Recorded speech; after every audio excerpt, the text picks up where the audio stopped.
In this video, we're going to talk about making a box plot, which is also commonly known as a box and whisker plot. This is definitely the most involved of the three ways that we're learning how to represent data. So far we've done dot plots and histograms. Now we're moving on to box plots. The nice thing about a box plot is that it's going to give you more information about the data that you have than the other two representations that we've dealt with. So like the last two times, we're going to start by ordering our data. So again, we've got 6, 14, 15, 18, 18 again, 19, 21, 22, 27, and 42. Okay, so there are about 5 basic steps for making a box plot. The first step is to put the data in order, which we just did. Now we are going to find the middle of our data. So we've got 10 data points here. So I've got 1, 2, 3, 4, 5 on one side, 1, 2, 3, 4, 5 on this side. So our middle is right here. Okay, this is our median or where our data splits in half. We're actually going to talk about splitting this into quarters. So this is actually going to end up being our quartile number 2. Okay, but the middle point here, anyway, since it's between 18 and 19, is 18.5.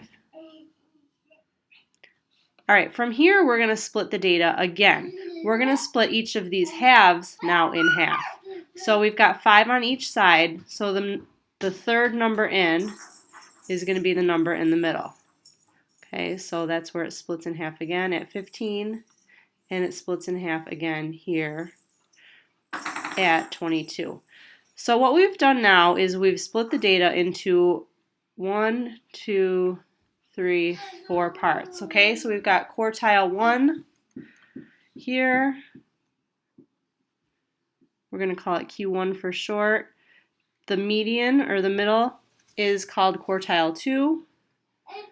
Q2 we'll call it. And then we've got our third split, which we'll call quartile 3. All right, so we've now separated the data appropriately. The last thing we need to do is determine our highest value and our lowest value. So our low value is 6. Our high value is 42, and those are nice and easy to pick out since we ordered our data. So we've got low and high. Okay. The final step here is to make the actual box and whisker plot. And we're going to do that by starting with a number line. So I'm going to go down here where I've got lots of room. And I'm going to start with a number line. Okay, so I've got to fit a lot of points on here. So I'll start with 6, 7, 8, 10, 2, 3, 4, 5, 8, 9, 20.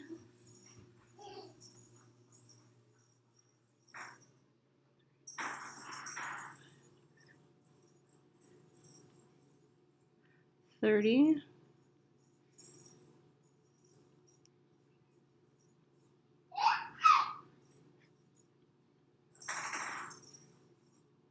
40, 1, 2. We don't really need to go beyond that because we have no points higher than that. The next thing I'm going to do is I'm going to start plotting these points. So I've got my low here at 6, so I'm going to put a dot there. I've got my high at 42, I'm going to put a dot there. Okay, I'm going to plot my Q1 value, which is 15. So 10, 11, 12, 13, 14, 15. That's right here. My Q3 value is 22, which is right here. And then I have my middle point, which is Q2, which is at 18.5. So 20, 19, 18, it's about here.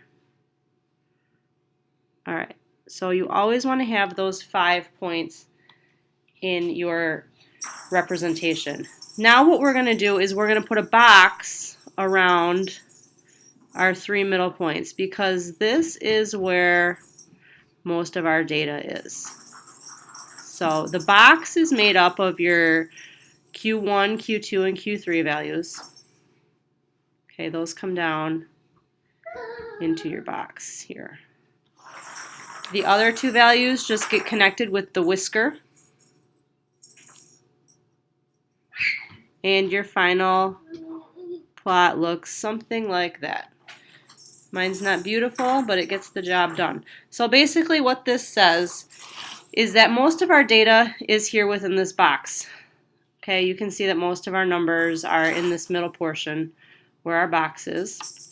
The low and the high are shown as the total range of our data. So we've got temperatures ranging from 6 to 42, with the majority of the temperatures falling between 15 and 22 degrees.